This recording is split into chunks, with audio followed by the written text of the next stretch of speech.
Assalamualaikum. Today we are going to discuss the diagnostic impression in the complete denture, which is chapter number 3 from the prosthodontics book of Deepak. So आज हम लोग बात करते हैं कि जब हमने डेंचर बनाना है तो obviously we need an impression for it. But अब हमें वो इम्प्रेशन क्यों चाहिए? हमें इम्प्रेशन इसलिए चाहिए कि हम एक्चुअली चेक कर सकें कि पेशेंट्स की ओरल कैविटी के अंदर जो लैंडमार्क्स हैं इधर दे आर फेवरेबल और unfavourable. Because if they are unfavourable हम लोगों को उनको करेक्ट करना पड़ेगा, because otherwise we can not give a denture to that patient जिसके फेवरेबल अंडरकट्स नहीं हैं. ठीक है. सो उस अंडरकट्स के अंदर या फिर उसके लैंडमार्क्स बेसिकली अगर अनफेवरेबल हैं तो लैंडमार्क्स को करेक्ट करना जो है वो ज़रूरी है. लैंडमार्क्स सॉफ्ट टिश्यूज़ भी आते हैं, हार्ड टिश्यूज़ भी आते हैं, तो उनकी अबनॉर्मलिटीज़ को करेक्ट करने को बोलते हैं प्री प्रोस्थेटिक सर्जिकल प्रोसीजर. तो first step in pre prosthetic surgical procedure is making a diagnostic cast. वो डायग्नोस्टिक कास्ट बनाई जाती है, फिर उस पर सर्वे किया जाता है, जिस तरह एक सर्वेइंग के स्टेप्स होते हैं. वो एक अलग चीज़ है, उसकी वीडियो मेरे चैनल पे ऑलरेडी है in prosthodontic playlist. You can go and watch that surveying video. उसके बाद डायग्नोस्टिक इंप्रेशन. अब कास्ट जब बनानी होती है तो सबसे पहले उसके लिए इंप्रेशन लिया जाता है. So we are gonna take the diagnostic impression, जो कि हमारी ट्रीटमेंट प्लानिंग का एक पार्ट है. ठीक है.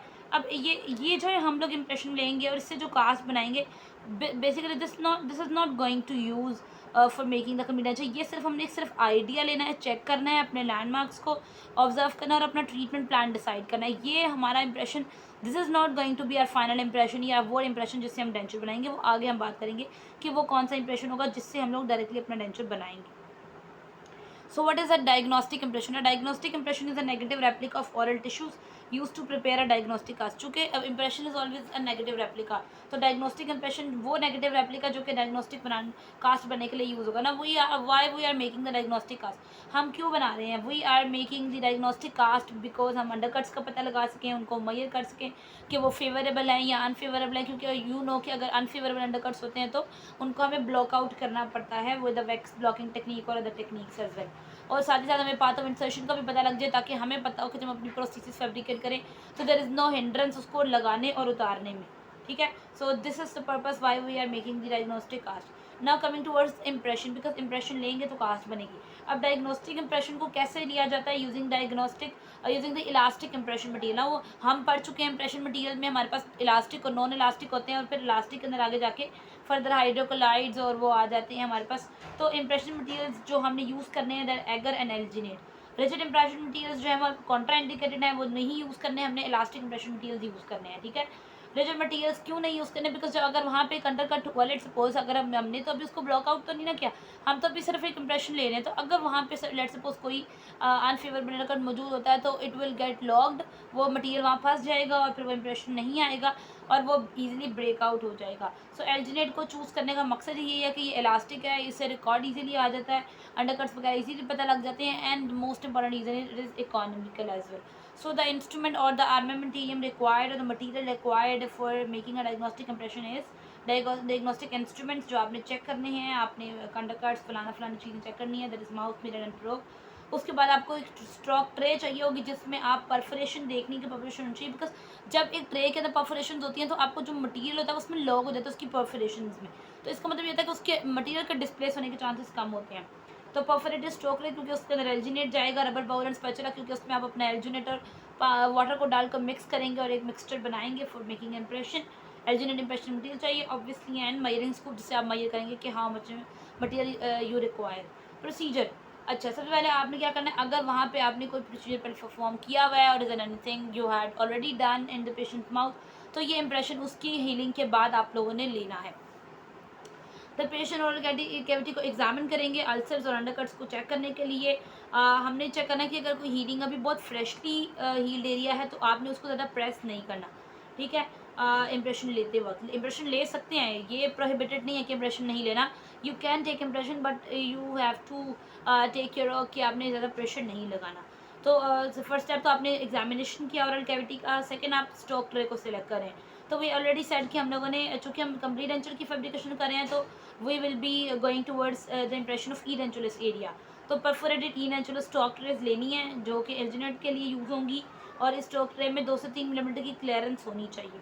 ठीक है, ना बहुत ज़्यादा लार्ज हो ना बहुत ज़्यादा स्मॉल हो, और जो उसके बॉर्डर्स हैं वो वेस्टिबुलर एरिया से जो है पहले पहले 2 मिलीमीटर पहले पहले ख़त्म हो जाए।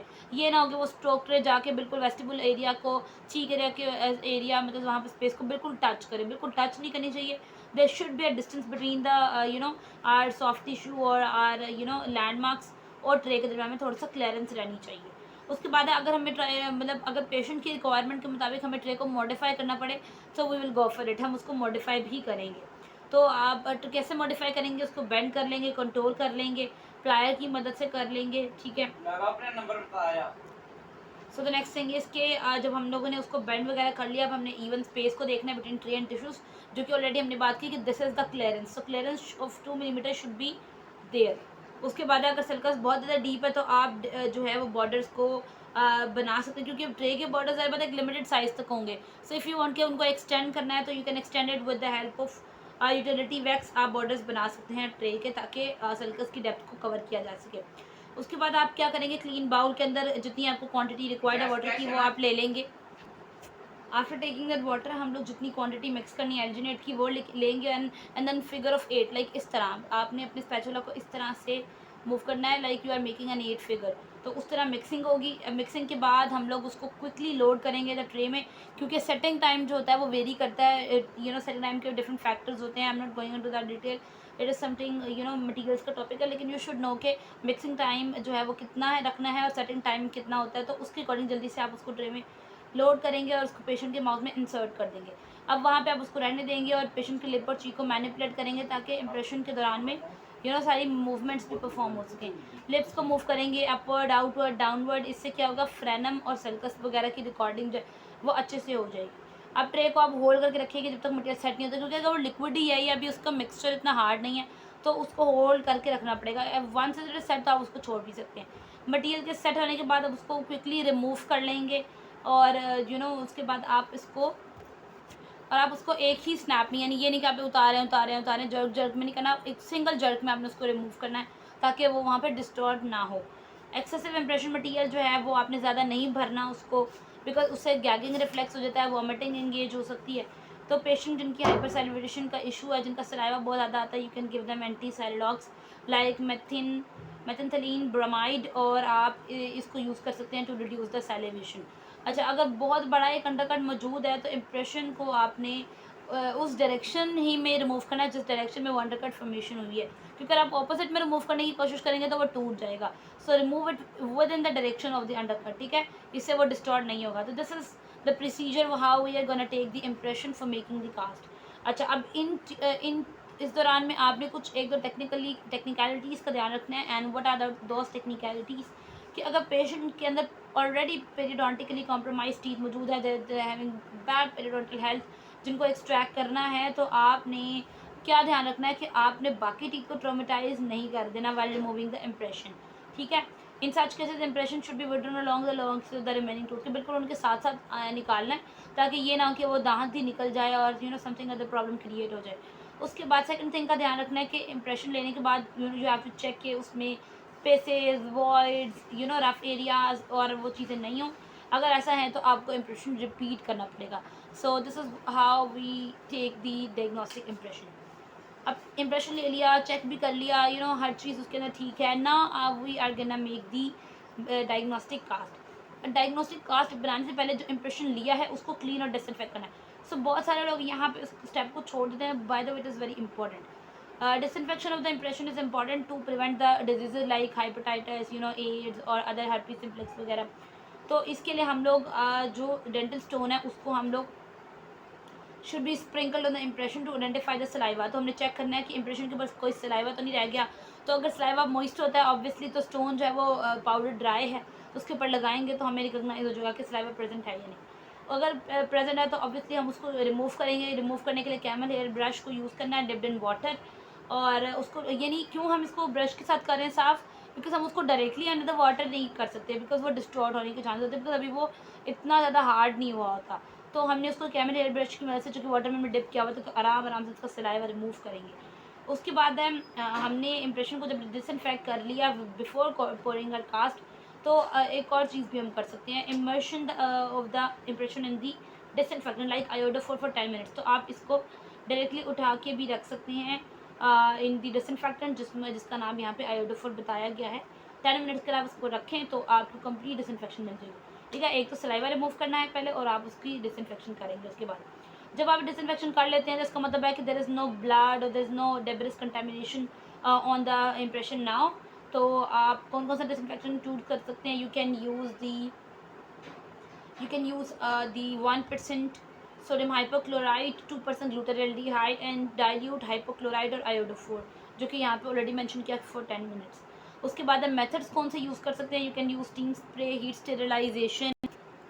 ठीक है, अब उसके बाद आप spraying and immersion in the disinfection, ये मेथड भी यूज़ कर सकते हैं।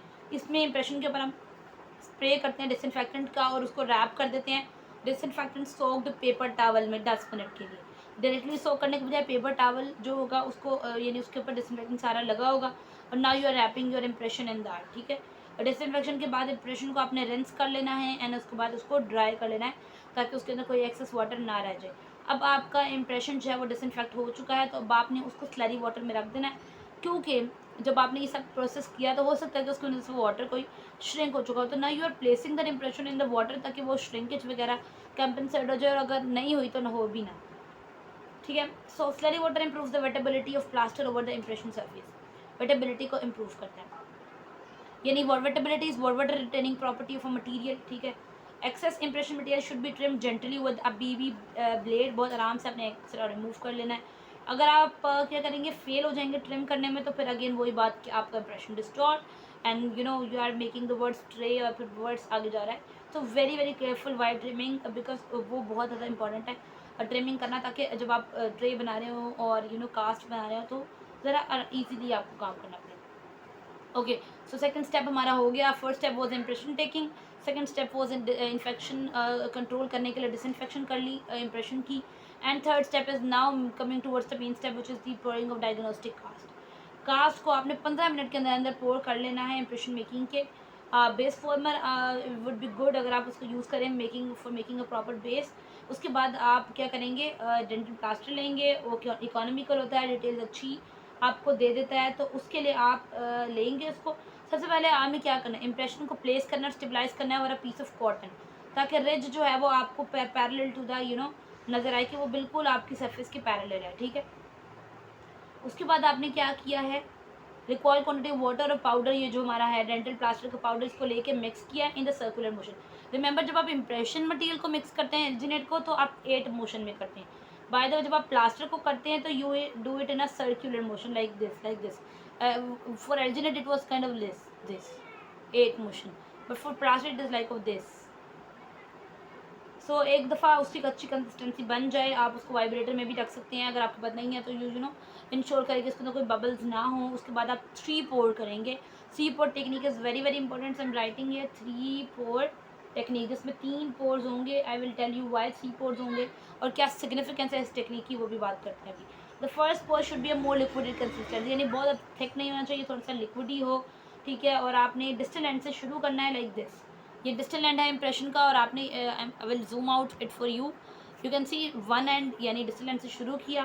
ठीक है, ये आपने देख लिया कि पहले सारा उसको कॉटन से वो करके ड्राई, और अब उसके ऊपर हम डालने लगे हैं मिक्सिंग के बाद on the distal end. Distal end पे आपने डालने के बाद इंप्रेशन को आपने इस तरह से टिल्ट करना है कि वो सारी तरफ फैल जाए, like from this distal end to this mesial end everywhere central area, सारी तरफ फैल जाए। एंड इट और ये डिस्टल एंड एक एंड से डालना भी ज़रूरी है, because it will prevent bubbles formation, उससे नहीं होगी अगर आप एक एंड पे डालेंगे और उसको फिर बाकी पूरे पे फ्लो कराएंगे। अगर आप सब में अलग अलग डालेंगे तो बबल्स ट्रैप हो सकते हैं। उसके बाद इंप्रेशन को आप वाइब्रेटर में भी रख सकते हैं to make it smooth and free of bubbles. ठीक है, the first pour should be extend up to the half of the ridge of height, so I will writing your half. जब आप फर्स्ट पोर करेंगे तो आपने half area ridge का cover करना है। सेकंड पोर जो है वो लिटिल थिकर होगा इन कंसिस्टेंसी, और इसमें आप अभी जो है सरफेस इरेगुलरिटीज़ को रिमूव नहीं करेंगे, because they act as retentive agents while pouring the last pour, क्योंकि लास्ट पोर जो आएगा वो इसके अंदर लॉक होगा, रिटेंशन होगी उसकी। तो अभी जो सेकंड पोर पे इरेगुलरिटीज आएंगी उनको रिमूव नहीं करना, because third pour will be on the second pour, तो वो एक दूसरे को मैकेनिकली लॉक कर लेंगे इनटू दिस इरेगुलरिटी। ठीक है, उसके बाद आपने जब सेकंड पोर कर लिया तो आपने अब उसको स्लरी वाटर में रख दिया टू कीप इट मॉइस्ट। ठीक है, second pour should fill the entire edge, और सेकेंड में आपने, I am writing the full word here, first में आपने हाफ को कवर किया, सेकेंड में you are filling it full. Last pour और बेस पोर जो है वो आप बेस फॉर्मर के थ्रू करेंगे। Plaster is mixed and poured on to the base former, ठीक है। Now I am gonna show you where is the base farmer, okay. I am zooming it out for you, you can just see this is the impression, ठीक है। It is by the way inverted, inverted पड़ा हुआ है because base farmer नीचे। अच्छा, ये this is the base former, ठीक है। तो ये impression which is now inverted है और ये बेस फॉर्मर है, ठीक है। अब इस बेस फॉर्मर के अंदर आप अपनी क्वांटिटी डालेंगे, ठीक है, और अपना प्लास्टर की, और सेकंड पोर को उठा के इस बेस फॉर्मर के ऊपर रख देंगे, ठीक है। Like the second farmer is being inverted, sorry, yes, the second pore is being inverted on this base former which is the third pore. The base former pore is the third pore, ठीक है। तो third पोर control कर देगा peripheral areas को, demarcation वगैरह, second और third पोर की demarcation remove हो जाएगी और ऐसे लगेगा कि देर नॉट ज्वाइन, वो एक दूसरे के साथ जुड़े हुए हैं, तो इनमें कोई डिमार्केशन, कोई डिफरेंस नहीं होगा, ठीक है। So the base should have a minimum thickness of 10 millimeter at its thinnest portion. Maxilla के अंदर centre of the hard parapet 10 millimetre होनी चाहिए। इसी तरह नीचे मैंडिबल में लिंगुअल सर्कस के ऊपर 10 मिलीमीटर की डेप्थ होनी चाहिए। एक्सेस प्लास्टर जो है उसको ट्रिम कर लेंगे। In case of mandibular impression the excess plaster in the tongue space area should be, क्योंकि नीचे आपको पता टंग होती है मैंडिबुलर एरिया में, तो वहाँ पे फिर मसला करेगी अगर हमने ज़्यादा वहाँ पे डाला हुआ। तो एक्सेस प्लास्टर को वहाँ से रिमूव कर देना यूजिंग अ प्लास्टर नाइफ, क्योंकि अभी भी वो इतना वो हार्ड नहीं होता, अभी ड्राई होता है, अभी मोइस्ट होता है, सॉरी। तो हम उसको ट्रिम कर लेते हैं easily with using a plaster knife, और yes, plaster knife, okay. So base former के थ्रू बेस बनाने का तरीका ऑलरेडी हमने डिस्कस किया, लेकिन now it is more specific here, यहाँ पे बता रहे हैं कि बेस फॉर्मेट्स क्या होते हैं, द स्मूथ सिमेट्रिकल बेसिस। वैसे तो जो एक समटाइम्स लैब में वो भी तरीका यूज़ किया कि पेपर रखा और उस पर प्लास्टर डाला और ख़ुद उसको नाइफ के से स्क्वायर सी शेप बना ली और उसके ऊपर अपना इम्प्रेशन रख दिया। बट चूँकि अगर आप बहुत सिमेट्रिकल और स्मूथ एक कन्फाइंड अच्छा सा काम करना चाहते हैं तो you can use this base farmer, और आपके लिए काम करना ईजी है कि बस फॉर्मर रखा उसमें डाला, आपको शेप वगैरह कंट्रोल करने की ज़रूरत नहीं है, तो you can just make it in this way as well. अच्छा, आपको प्रॉपर साइज़ मिल जाता है, आपको ट्रिमिंग की ज़रूरत नहीं रहती, क्योंकि अब आप खुद बना रहे हो तो आप रफ एजेस वगैरह बनाएंगे तो आपको ट्रिमिंग करनी पड़ेगी। बस in this customize base form में आपको कोई ज़रूरत नहीं है ट्रिमिंग की, बिकॉज इट इज़ ऑलरेडी जिसकी शेप बनी हुई है, quick and easy to use हैं। अच्छा, बेस फॉर्मर्स जो होते हैं वो प्लास्टिक्स के भी होते हैं, एंड जो मैंने पर्सनली यूज़ किया it was of the rubber, तो वो सिलिकॉन रबर का था और इस तरह वो आपको मिल भी जाते हैं। स्मॉल, मीडियम, लार्ज, वो डिपेंड करता है कि आपकी रिक्वायरमेंट क्या है, आपको किस तरह के चाहिए, वैसे हर साइज़ में अवेलेबल होते हैं। उसके बाद in the absence of the base former, a mix of plastic is spread over a glass plate or a tile and impression is inverted. वही बात हो गई कि ग्लास प्लेट या टाइल पे भी आप जो आपकी बनी उस पर आप थोड़ा सा मिक्स करें। अगर आपके पास नहीं है तो वो जो तरीका मैंने भी बताया कि हम लोग ग्लास में बाजू का तो वहाँ पर नहीं होता ये, तो हम लोग समटाइम्स उसको यूज़ कर लेते हैं इस प्रैक्टिकल तरीके को। हमने ग्लास स्लैब के ऊपर रखा और उसके ऊपर मिक्सचर को लगाया और जब उसको वो सेकंड पोल को पकड़ के उसके ऊपर इन्वर्ट कर दिया इम्प्रेशन को, और इस तरह बाद में ट्रिमिंग कर ली, तो ये एक तरीका भी यूज़ हो सकता है। सो थोड़ा सा चैप्टर थोड़ा सा रह गया है, but the video is quite long, it is already 19 minutes, so I'm making the part 2. Don't forget to watch the part 2 that is coming over. So thank you for watching, and if you have any queries you can ask me in comment section. Bye bye.